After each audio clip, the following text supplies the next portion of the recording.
क्या आपका दिल कभी इतना गर्व महसूस करता है कि आंखें नम हो जाएं?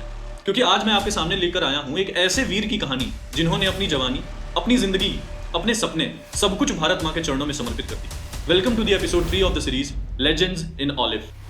पालमपुर के एक सीधे साधे घर में 9 सितंबर 1974 को जन्मे एक लाल, जिनका नाम था विक्रम बत्रा। बचपन से ही इनके अंदर देशभक्ति और सेवा का जज्बा था। जैसे जैसे बड़े हुए तो सपने भी बड़े हुए। मर्चेंट नेवी ज्वाइन करने का मौका था इनके पास, पर कैप्टन बत्रा ने कहा, मैं किसी की सर्विस नहीं करना चाहता, मैं देश की सेवा करना चाहता हूँ। फिर इन्होंने इंडियन आर्मी ज्वाइन की।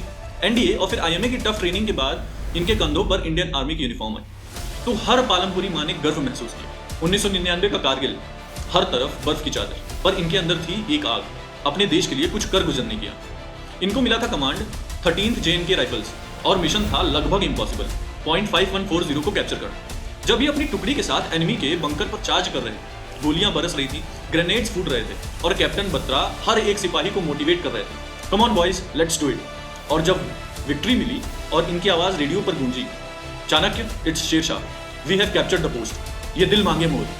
पूरा हिंदुस्तान एक आवाज सुन रहा था, ये दिल मांगे मोर। ये सिर्फ एक पेप्सी स्लोगन नहीं था उस दिन, ये एक फौजी का जज्बा था, एक सिपाही का धड़कता हुआ दिल था जो चाह रहा था और लड़ना और जीतना। लेकिन कैप्टन बत्रा का असली इम्तिहान अभी बाकी था।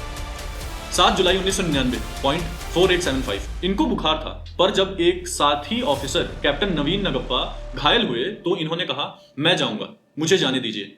और फिर रात के अंधेरे में अपनी कंपनी के साथ पहाड़ी चढ़ गए।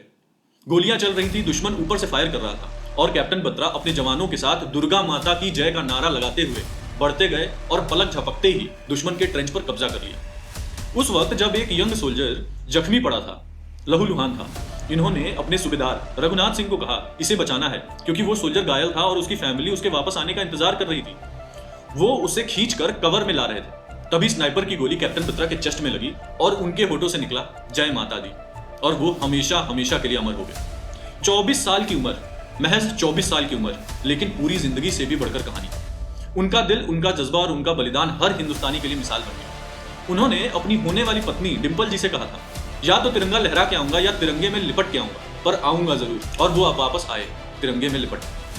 15 अगस्त 1999 को भारत सरकार ने कैप्टन विक्रम बत्रा को सर्वोच्च वीरता पुरस्कार परमवीर चक्र से सम्मानित किया। और आज वो पहाड़ी जहां इन्होंने अपना खून बहाया था, उसे पूरा देश बत्रा टॉप के नाम से जानता है। आज भी जब कोई सोल्जर बॉर्डर पे खड़ा होता है तो आपके जज्बे का असर उसके दिल में महसूस होता है। जय हिंद, जय भारत।